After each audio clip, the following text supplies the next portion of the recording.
Hey guys, how's it going? MasterBucks here. Welcome to episode 13 of the Manchester United career mode. And of course, the reason you are watching this right now is because you hit 3,000 likes on the highest rated squad builder for the Manchester United career mode, for the Manchester United squad builder on Ultimate Team. So I want to say thank you very much for hitting that target as well. That was awesome. And now, here we are. So we've got a game coming up against Newcastle United at St. James Park under lights. So that's always a spectacle. And yeah, now the thing is as well, we're going to be playing quite a reserve team. There will definitely be a few rotations because when I found out that we were playing Newcastle, I looked at the roster, at the little calendar, and I had a good week clear of no games whatsoever. And then, as I'm advancing through, boom, if you watched the last episode, then you'd know, it hits me with, you've got a game in 2 days. But either way, still, we score a goal within the first 3 minutes. Excellent stuff. Falcao immediately getting on the scorer sheet. And with Olnick in goal, I don't really know if... I mean,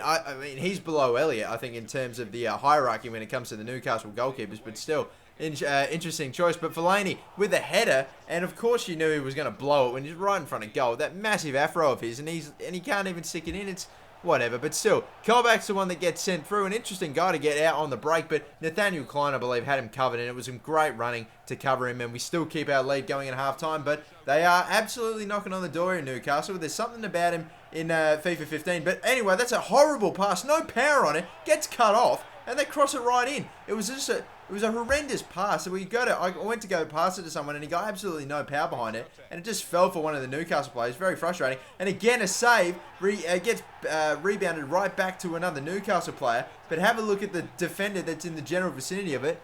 He dives forward. I don't know what he's trying to do to try to clear that ball. I believe I'm not even sure who it is. It might be Rojo or maybe Rodriguez. I can't tell. But, I mean, I believe it was Ferguson just sort of came in and just took advantage. And on the volley, couldn't make it happen. Hit the post. But wouldn't you know it, the ball hit the post and bounced absolutely perfectly right to another Newcastle player. We have been 3 goals. We were up by a goal. We're now 3-1 down. Rodriguez has taken it on himself and scores in the 90th minute. He's given us a chance, a very slim chance. And unfortunately, in the end, no chance, because we lose the game. We're up 1-0. We scored early on, and then we concede 3. Ferguson getting 2. Shane bloody Ferguson. And all the goals had some element of, that's really frustrating, because it's like, 1, not getting enough power on the pass, which, I don't know, my player sort of slid down and kicked it, which immediately takes the power out of it, and just pretty much giving up the ball. The second one, the defender not dealing with it at all. And the third one, I mean, it hit the post and bounced right perfectly to a Newcastle player. So it was very frustrating stuff, but either way, that's just how the cookie crumbles, I suppose. But either way, now, this is something pretty interesting. Scout has returned. As you all know, I got a gift from someone, I don't even know who, about a Scout a future Scout. I didn't even, Scout a future star. I didn't even ask for it. I just got it, and I had to get it, and I had to deal with it. And this was the player I ended up getting, Florian Said. I'm not sure if you pronounce that correctly. Said Said, whatever it is. I'm sure you will correct me in the comments if I'm wrong, but I'm going to go with Said for the episode. But anyway, minimum potential of 78 and a max potential of 94 is fantastic. The 16-year-old 6-foot winger. So I'm very happy with that. And anyway, Alan Duffy's the first player that comes out from the Northern Ireland. And now we've got Craig Manus. And he wasn't really that great. Winchester, Duffy again, still not, but okay. Carroll, Evans, not so much. Boyce looks alright. Lafferty, yeah. McKay, meh. Higgins, meh. So that was about it. We signed 1 player from Northern Ireland in this little month. Now we've got Andy Stocky. This is England. Now we've got Bobson McCain. Now he looked alright because his max overall is in the 60s. His max potential is in the 90s. That's what I'm always looking for, and it looked really good. Jamie James, not great. Joe Lanton or whatever. Ball not looking good. Brannigan looking sensational with a good potential, and his max potential is in the 90s, and his max overall is in the 60s. Again, that's exactly what I'm looking for, and a good potential. And again, hits me with another one. Scott Murphy, looking good. Obviously, the overall's not fantastic, but of course, that can skyrocket come every May or every now and again. They just get a big boost. And finally, we have Dobby from Scotland, and we've got Aaron McLeod, a great Scottish name, but still maybe not that great just yet. Dave Thomas, not looking great. Burke before him was no good. Ledian, McCall Smith, Curry, Petrie, Wallace, and still no Dobby. And Dobby, apparently Dobby, Andy Dobby, who is the scout in Scotland, is trying to recruit his cousin or some shit like that, because Ross Dobby, I don't know how it works over there, but apparently he's a decent footballer. But anyway, obviously must run in the family, the little football. But anyway, he's not looking good enough for me to sign at this stage, but hopefully he gets better and I might be able to sign Andy Dobby's cousin. That would be fantastic. But anyway, I now have to sort out that, of course, Australian scam. You know, I've got the, like, 2 friendlies up against random teams, and it doesn't really mean much, but I do have to select my squad, which will be exciting because I've never done it before. I get to have a look at the full roster of Australia's, like, you know, ratings in the game and all that sort of stuff, and obviously I'm going to try to bring in and play a bunch of very young players, of course, but at the same time, there are still some players out there that you absolutely cannot go without, and we're talking, of course, you know, Cahill's and all that sort of stuff. Schwarzer I might even give games to, despite the fact we've got Matt Ryan and Langerak and all that stuff. But anyway, moving on. We now have a game against Sunderland. So we went up against Tyne. Now we're going up against Weir. So we've got Sunderland. We lost, unfortunately, to Newcastle. Hopefully we get a better result, surely, at home against Sunderland. Because, I mean, we're 2 games in hand on Arsenal, and they're a point above us. We really need to just get a point or a win or out of anything from those 2 games that we have in over Arsenal, and we'll just take the top spot back. But at the moment, if we can't get something from the Sunderland game, then we'll be in trouble. And still passing, and we go down right on the stroke of half time. Sunderland score 1. The defending in this game, I'll be honest, wasn't fantastic. It wasn't terrific in the Newcastle game either, but we had a little bit of annoying things happening there. But still, Sunderland in this one, not really a lot of bullshit stuff happening in this one. I'm just not defending well. The team's just a little bit out of sync. We're rotated around a bit. Rooney, though, he's still trying to work something. Fellaini with a chance to level it. And he's just done a ridiculous sliding shot. Don't know what happened. He got a lot of power behind it. But it's like gone way off. Just stupid attempt. And Van Aanholt has just gone through and scored what is the absolute sealer in the 90th minute. Going, I think, in between De Gea's legs.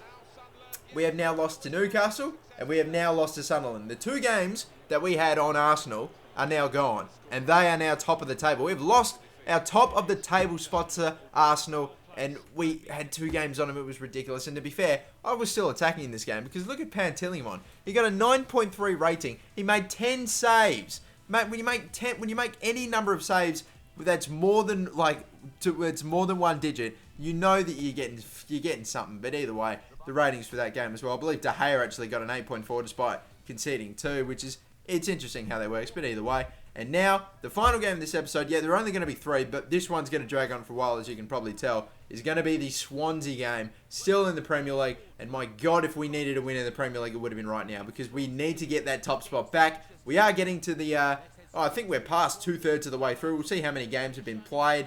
20, we played 27. And to be fair, and have a look, the 2 games that we now have on Arsenal, we now need to get full maximum points from those games. So 2 wins, otherwise we lose our top spot yet again. So, Wilfred Bonney going for a shot. Taking a deflection and going in. This is getting ridiculous. How much fucking shit am I getting in this in these run of games so far? It's ridiculous. You might not be able to tell, but Smalling, I mean, Bonney has actually shot the ball. It's come off of Smalling's knee, just the fractionist, and has gone perfectly in the top right-hand corner. That's why you don't see Bonney celebrating, and the cut to Smalling. And every time I put in Smalling, something shit happens. It's very unfortunate. And Bonney, no one's clearing the ball. No one wants to do anything. You saw the meter bar fill up. Surely you did.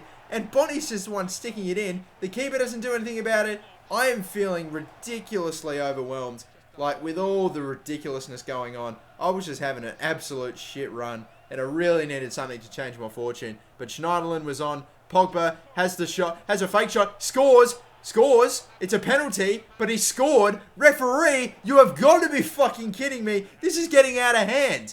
He obviously kneeled. Yeah, obviously that's a penalty, but he's fucking scored. Can we just leave it? It doesn't matter. Taylor got sent off, by the way, as you can see. Rooney had better have scored it, and thankfully he fucking did, because after the 2 goals I'd conceded before, if I had not scored that penalty, I would have been filthy. And I mean, Pogba's pretty filthy as well, and again, we had a chance to level it right on half-time, but it was chested and cleared by the man on the goal line. And just in case you needed any further proof that it was not over the line, and because this hasn't really happened to me so far in the career mode, I felt obliged to have showed it to you, the goal review system, which is quite cool, but obviously not a goal. But anyway, moving along. We got Sigurdsson and Dyer now. Montero with a shot.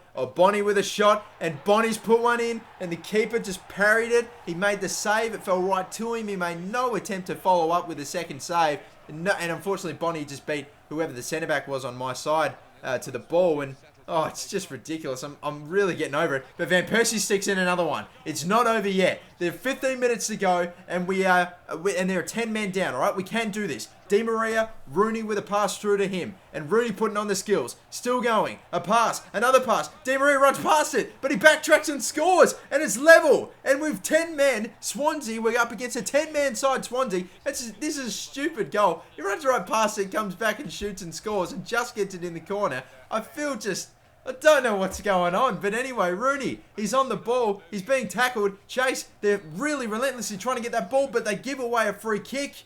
In a dangerous position, in the 31-yard range. Rooney, he's done it! He's put it! Top left-hand corner. Manchester United leading from the brink of losing another game, a third on the row against a 10-man side Swansea. He's gone and put that one in the top left, and he's beaten the keeper from 31 yards out with a stunning free kick. What a time to pull it out. 90th minute. It just was destined to get in that corner. Wayne Rooney saves United again. Again and again and again. The captain's done it. What a goal. And now, obviously, Swansea have to dedicate all their men forward. And they keep going and they turn the ball over. Rooney with a chance to surely put it beyond no doubt, but he's going to beat Ki Sung-yong, who's not going to go past him very easily. And again, Di Maria, Herrera, good passing, working it around. Schneiderlin, there are no defenders. It's all over the place. Van Persie, Januzaj, bang! 5 goals, Manchester United, and that is it. Danger. It is over. The dagger. It is done, and it's dealt with by Januzaj. And it's, oh my God.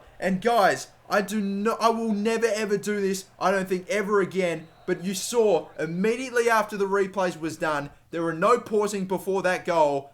I went straight in here. Game settings, sliders, I had to show you because I was positive at this point someone was going to say something about the sliders, something that I switched something, because the momentum shift was beyond me. I'm still playing on Legendary. I just could not believe what happened. We came from 3-1 down to score 4 goals in about 15 minutes. And Rooney scored a free kick from 31 yards out. It was an unbelievable scene. We won 3-5 when we desperately needed a victory. And Wayne Rooney got man of the match. Robin Van Persie getting a 9.5 as well. It's just incredible. Amazing stuff. The goals we conceded. And the penalty that was given when the ball went in, the free kick. What a game. It was full of AIDS and full of emotion and ridiculousness. That is the game of the season. I don't believe it, guys. I need to take a break. I need a glass of water. I need to chill the fuck out. Seriously, I'm done. Thank you for watching this episode, guys. It surely was a belter. And immediately after playing Swansea, we now have another game against Swansea. And I'll get to this Australia squad stuff in the next episode. But thank you for watching, and peace out. Bye-bye.